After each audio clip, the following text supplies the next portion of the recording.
Hvala vam lijepa, poštovani povjereniče, kolegice i kolege. Za početak željela bih reći da nije zaštita novinara ekskluzivno pravo kolega s ljevice. Ne, nije. I vi spominjete Hrvatsku iz koje ja dolazim i nemojte se koristiti riječima o zemlji o kojoj ništa ne znate. A sada se vraćam temi.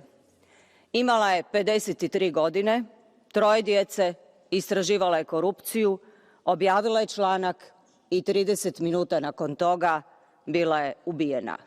To su činjenice.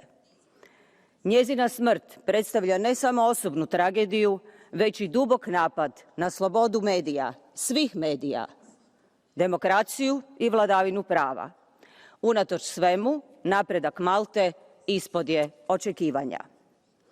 Kako bi zaštitila ove principe, ali političke, ekonomske i društvene sile koje često podrivaju naše napore, Europska unija poduzima niz mjera. Međutim, svjesni smo toga da to nije dovoljno.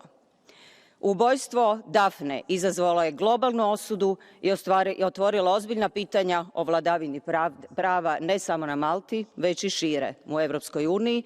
I ovaj slučaj postao simbol prijetnji neovisnosti novinarstva u demokratskim društvima, ali također ukazao na strukturalne slabosti u pravosudnom i političkom sustavu.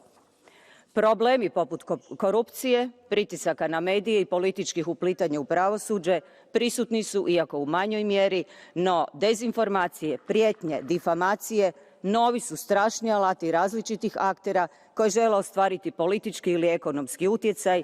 I završit ću, a na tom putu kao prijetnju vide slobodne novinare s vlastitim integritetom.